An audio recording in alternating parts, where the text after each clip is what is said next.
धर्म सर्व संग त्याग भाग 13।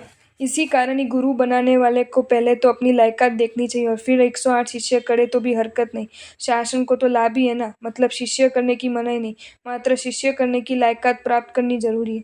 इसके लिए मुख्य गौण है गीतार्थ था। शास्त्रीय दृष्टि से विचारे तो ओग निरुक्ति आदि ग्रंथों का अभ्यास करने के बाद सदगुरु के पास उल्लास पूर्वक, मेहनत पूर्वक, वैयावच विनय पूर्वक निश्चित चुन्नी का संपूर्ण अभ्यास करने में आए तो जगन्य से जगन्य गीतार्थ कहा जाता है। इतना अभ्यास अत्यधिक चिंतन मनन करके पूर्वक किया हो तो फिर वह गीतार्थ साधु शरण में आए हुए को उत्सर्ग स्थान पर उत्सर्ग और उपवास स्थान पर अपवाद आदि देकर मोक्ष मार्ग पर आगे बढ़ा सकता है। दूसरा उतना ही मुख्य गुण है संविघ्नता। साधु में अगर वैराग्य भाव ना हो, विषय सुख लंपटता हो तो सब ज्ञान जानते हुए भी शिष्य को सत्य बात नहीं कहे, वह सभी बातें छुपाएगा। शास्त्र के जो पदार्थ अपने में विपरीत हो वे पदार्थ शिष्य को बताएगा भी नहीं। विपरीत जो स्वयं करता है वह शिष्य को सत्य प्रतीत हो ऐसा प्रयत्न करता रहेगा। उदाहरण, स्वयं विजातीय परिचय अत्यधिक करता हो तो शिष्य को पी जातीय परिचय का खंडन करने वाले गच्छ आदि ग्रंथ नहीं पढ़ाएगा। ऐसा प्रत्येक विषय में समझ लेना।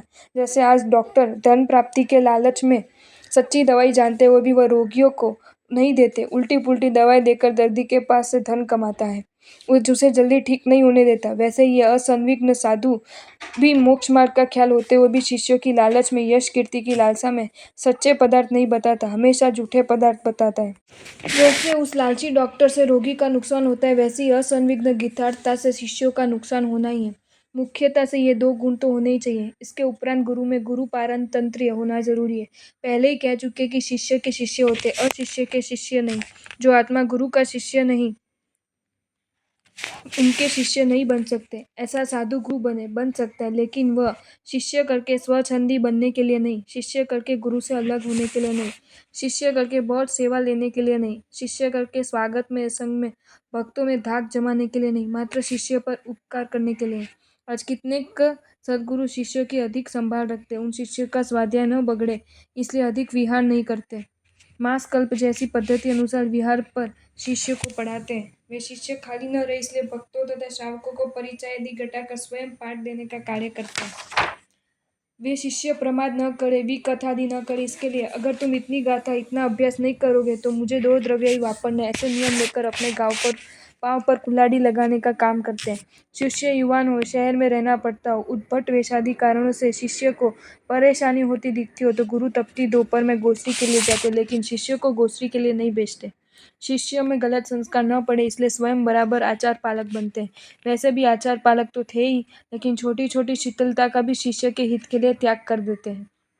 स्वयं कोई विशेष प्रसंग नहीं स्वीकारते, अगर कोई प्रसंग आ ही जाए तो उसमें भी शिष्य को जितना हो उतना अलिप्त रखते हैं, उनको प्रसंग में लिप्त नहीं करते। गीतार्थ था, संविघ्नता, गुरु पारतंत्र्य के बाद भी शिष्य हित भावना न हो तो शिष्य की रक्षा होना मुश्किल है। अगर गुरु बनना ही है तो ऐसे उत्तम कक्षा के गुरु बनना चाहिए, नहीं तो ये गुरु पद ऐसा भारी पद है कि इसके भार सहन न होने से नरक में जाना पड़े तो भी आश्चर्य नहीं करना चाहिए। नरक में जाना पड़े तो चलेगा, लेकिन सेवा के लिए शिष्य चाहिए, ऐसा भी स्थिति वर्तमान में है।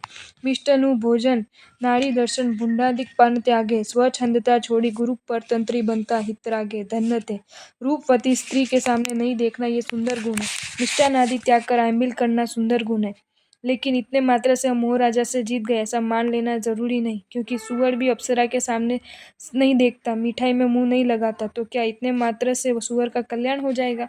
आप शायद ये कहेंगे कि सुअर अप्सरा को नहीं देखता, लेकिन सुअरनी तो मैं तो आसक्त है ना, वह मिष्टान नहीं खाता लेकिन मिष्टता में तो लिपट है ना, अंत में किसी भी तरह के दोष तो है ही, इस कारण उसका कल्याण मान नहीं सकते।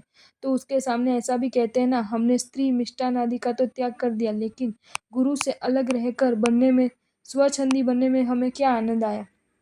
गुरु की सेवादि त्याग करके नींद लेने में, विकथा करने में हमें आनंद होता है ना, गुरु का अनुपस्थिति हमें अच्छी लगती है ना। ये स्वच्छंदता दोष अपने में हो तो कल्याण किस प्रकार होगा? सुअर ने स्वच्छंदता नहीं छोड़ी, क्योंकि छंद मतलब इच्छा, अपनी इच्छा मुजब वर्तता, वह है स्वच्छंदता। सुअर किसी का परतंत्र नहीं। अगर साधु स्वच्छंदता त्याग दे, गुरु को संपूर्ण परतंत्र बना रहे तो वह सच्चा त्यागी कहलाता है। एक बात का ख्याल रखना कि गुरु के सामने होने की शक्ति न हो, गुरु के सामने अपना कुछ चलता ना हो, गुरु का न माने तो सभी जगह से अपशब्द सुनने पड़ते हो, मतलब ऐसे इहलौकिक नुकसान के भय से साधु गुरु परतंत्र हो उनकी बात स्वीकारे तो इनकी मात्र से वो परतंत्र नहीं कहा जाता, क्योंकि उसका मन तो स्वच्छंदी है। वह मन को मारकर अनिच्छा से गुरु से उद्वेग पूर्वक इस बात को स्वीकारता है। इस कारण अंतर में तो स्वच्छंदता है। उस स्वच्छंद त्यागी परतंत्री नहीं कहा जाएगा। श्री दश वैकल्पिक में त्यागी की व्याख्या की है कि स्वाधीन भोगों को छोड़ वह त्यागी कहलाता है। जो वस्तु अपने पास है ही नहीं उसे छोड़ने त्याग कैसे कहलाता है। यही बात यहाँ पर भी लागू पड़ती है। स्वच्छंदता आचार सकते हैं, स्वाधीन भी है, फिर भी साधु स्वच्छंदता त्यागते हैं तो वह सच्ची त्यागी कहलाता है। बाकी स्वच्छंद आचरना शक्य नहीं, इस कारण परतंत्र रहता है। इनके मात्र से परतंत्र नहीं कहा जाता।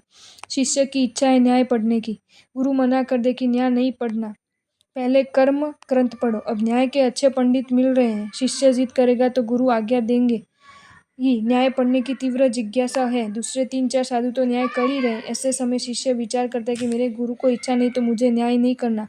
उसने अपने मन को वश में कर लिया तो सच्चा परतंत्र कहलाता है। 1500 घरों का संग है, श्रावक भी भावुक है, शिष्य के व्याख्यान से लोग प्रभावित है, चातुर्मास की भावपूर्वक विनंती करते हैं। चातुर्मास होता है तो 2-4 शिष्य भी मिल सकते हैं, अनेक भक्त बनेंगे, धर्मानुष्ठान भी अनेक होंगे, ये सब हो सकते हैं। फिर भी गुरु कह दे कि शिष्य यहाँ चातुर्मास नहीं करना, तुम्हें मेरे साथ ही रहना है। उस समय वह शिष्य गुरु को समझेगा, पटाएगा। ऐसा नहीं करके वो बात स्वीकार कर ले तो आप कहो वही संग तो मना कर दूंगा, सच्चा परतंत्र कहलाएगा। शिष्य कोई ग्रंथ छपवाने की इच्छा रखता है, उसको भाषांतर भी लिख दिया है, छपवाने के लिए देना ही हो था और अचानक गुरु का विचार बदलता है, गुरु मना कर देता है। ये ग्रंथ छपवाने जैसा नहीं है। शिष्य को ग्रंथ में अनेक लाभ दिख रहे हैं, चाहे तो गुरु की आज्ञा के बगैर भी छपवा सकते हैं। गुरु अनिच्छा के अलावा दूसरा कोई निर्णय लेने की क्षमता वाले नहीं। फिर भी शिष्य मात्र मुझे मेरा शिष्यत्व रखना, इस विचार से संपूर्ण तैयारी सामग्री को एक और रख देता है। अपने सैकड़ों पेज लिखने की, चेक करने की मेहनत निष्फल जाते हुए भी सब स्वीकार करे तो वह सच्चा परतंत्र कहा जाता है। गुरु पारतंत्र है, ये कोई सस्ता गुण नहीं। गुरु हमारे अनुकूल ही बातें करते हैं, हमारी सभी इच्छाएं पूरी होती है, इसलिए गुरु की बातें मानते हैं। गुरु तो भगवान माने, इसमें अपनी कोई होशियारी। वास्तविक पारतंत्र तो वही कहा जाता है हमारी इच्छा मारी जाए, ऐसी कोई आज्ञा गुरु करे। उस समय जिद से, कपट से, माया से अपनी इच्छा पूरी करने का सामर्थ्य होते हुए भी आत्मशुद्धि के लिए इस इच्छा को खत्म कर अनिच्छुक बातों को स्वीकार करें। इसी कारण गुरु पारतंत्र की सच्ची परीक्षा अल्प पर्याय वालों में, अल्प शक्ति वालों में, अल्प अभ्यास वालों में, अल्प पुण्य वालों में नहीं होती, क्योंकि वे तो समझते हैं कि हम गुरु के सामने उनके विपरीत कार्य करेंगे तो दूर फेंक दिए जाएंगे। इस कारण वे सभी बातों में हाँ जी ही हाँ कहते हैं। इतने मात्र से वे अपने आप को गुरु पारतंत्र मानने की भूल न करें। लेकिन जो विद्वान बने, पुण्यवान बने, अनेक शिष्यों के गुरु बने, सैकड़ों भक्तों के भगवान बने, हजारों को एकत्रित कर हचमचा देने वाले व्याख्यानकार बने, इन सब में ही गुरु पारतंत्र की वास्तविक परीक्षा हो जाती है। विद्वान के पुस्तकों में या प्ररूपना में गुरु भूल निकाले, पुण्यवानों के अनुष्ठान बंद करावे, अनेक शिष्यों के गुरु को डांटे, सैकड़ों भक्तों को परिचय बंद करावे, मौन के साथ 10 घंटे स्वाध्याय करने का आदेश जारी करे, व्याख्यानकर्ता की वासना सुनने को कहे। उस समय विद्रोह करने में समर्थ शिष्य भी जो नम्र होते हैं, चलो मानव निग्रह करने का अवसर मिला ऐसा विचार कर उस विपरीत परिस्थिति को अपना लेते हैं, तो वे शिष्य धन्याति धन्य है।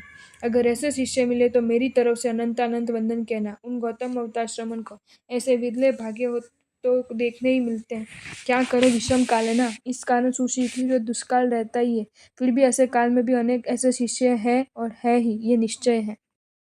आपको ये वीडियो अच्छा लगा हो तो इसे लाइक करें और शेयर करें, और ऐसे ही नए नए वीडियोज़ देखने के लिए सब्सक्राइब करें हमारी channel Jain facts and stories को।